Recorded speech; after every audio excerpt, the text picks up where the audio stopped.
सुप्रभात। मैं हूं आपके साथ इशिता तिवारी। एक नई सुबह नई ऊर्जा के साथ और देश दुनिया की हर बड़ी हलचल पर सबसे पहली नजर के साथ एक बार फिर हाजिर हूं लेकर मॉर्निंग न्यूज, जहां हर सुबह हम आपके दिन की शुरुआत करते हैं सच, सटीक और सबसे तेज खबरों के साथ। अगले कुछ मिनटों में जानिए राजनीति से लेकर अर्थव्यवस्था तक, देश की सीमाओं से लेकर दुनिया के सबसे बड़े मंच तक, क्राइम, करंट अफेयर्स, मौसम और हर वो खबर जो आपका दिन तय करेगी। तो चलिए शुरुआत करते हैं खबरों के साथ।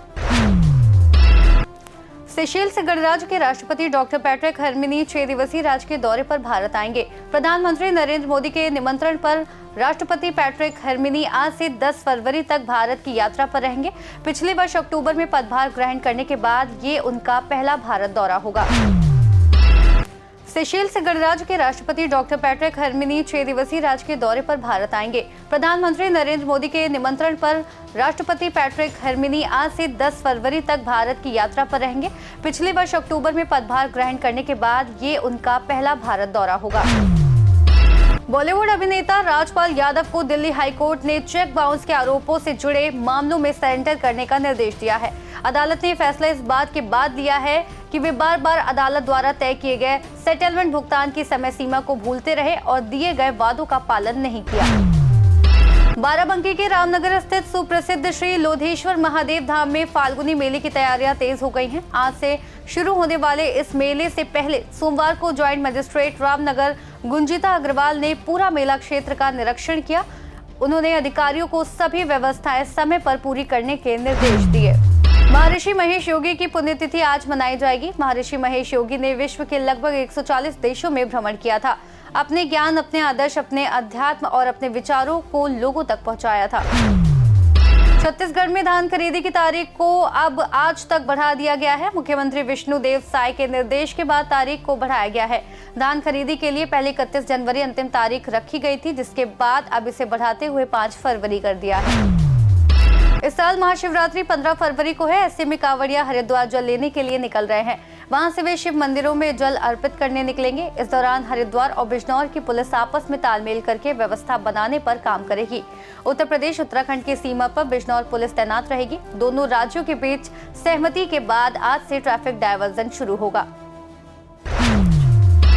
दमोह शहर में मॉडल रोड परियोजना शुरू होने जा रही है। कीर्ति स्तंभ से जबलपुर नाका कलेक्ट्रेट तक बनने वाली इस सड़क का निर्माण आज से शुरू होगा। कलेक्टर सुधीर कुमार कोचर ने मंगलवार को इसकी आधिकारिक घोषणा करते हुए बताया कि इस काम को एक तय समय सीमा के भीतर पूरा कर लिया जाएगा। किसान मजदूर मोर्चा यानी KMM पंजाब चैप्टर के आह्वान पर आज 1 दिवसीय विरोध प्रदर्शन किया जाएगा। इस प्रदर्शन का मुख्य उद्देश्य किसानों की विभिन्न लंबित मांगों को पूरा करवाना है। प्रदर्शन की प्रमुख मांगों में शंभू खनौरी आंदोलन के दौरान हुए नुकसान के लिए 37.7 मिलियन रुपए का मुआवजा जारी करना और न्यूनतम समर्थन मूल्य पर सख्त कानून बनाना शामिल है। भारतीय मौसम विज्ञान विभाग ने पड़ोसी समुद्री इलाकों में कई कम दबाव वाले सिस्टम की मौजूदगी के कारण पश्चिमी घाट के जिलों में हल्की बारिश का अनुमान लगाया है।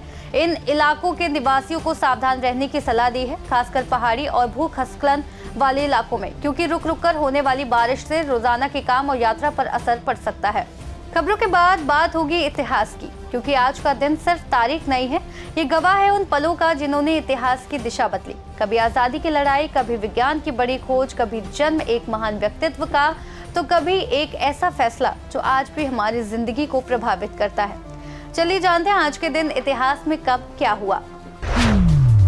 आज के दिन सन 1907 में बेल्जियम के रसायनज्ञ लियो बैकलैंड ने पहले सिंथेटिक प्लास्टिक बैकेलाइट की घोषणा की। आज के दिन सन 1924 में रॉयल ग्रीनविच वेधशाला से GMT समय संकेतों का पहला प्रसारण शुरू हुआ।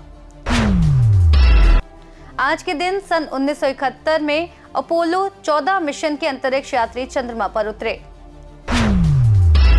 आज के दिन सन 2007 में सुनीता विलियम्स अंतरिक्ष में सबसे लंबे समय तक रहने वाली महिला बनी। आज के दिन सन 1976 में भारतीय फिल्म अभिनेता अभिषेक बच्चन का जन्म हुआ। इतिहास के बाद अब वक्त है फिटनेस की बात करने का। क्या आप गर्दन के उस लगातार दर्द से परेशान हैं जो कभी ठीक नहीं होता? सर्वाइकल स्पॉन्डिलोसिस, जिसे गर्दन का गठिया भी कहा जाता है, सबसे सरल कार्यों को भी असहज और निराशाजनक बना सकता है।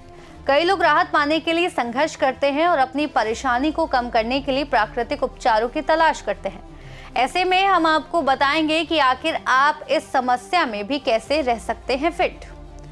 गर्दन को सहारा देने के लिए हमेशा पतले तकिया या सर्वाइकल तकिए का प्रयोग करें। लैपटॉप या कंप्यूटर स्क्रीन को आई लेवल पर रखें ताकि गर्दन झुकानी ना पड़े। गर्दन को धीरे धीरे घुमाना, कंधे उचकाना और गर्दन के लिए हल्की स्ट्रेचिंग करें। भारी वजन ना उठाएं, अचानक झटके से गर्दन ना घुमाएं और ऊंचे तकिया का उपयोग ना करें। तो ये थी सुबह की अहम खबरें और खास जानकारियां जो आपके दिन की शुरुआत को सही दिशा देती हैं। उम्मीद है आप तक हर जरूरी जानकारी सटीक और साफ अंदाज में पहुंची होगी। अब आप अपने दिन की शुरुआत करें और पूरे भरोसे और तैयारी के साथ। हम फिर हाजिर होंगे ताज़ा अपडेट्स और बड़ी खबरों के साथ। तब तक के लिए देखते रहिए सी न्यूज़ भारत।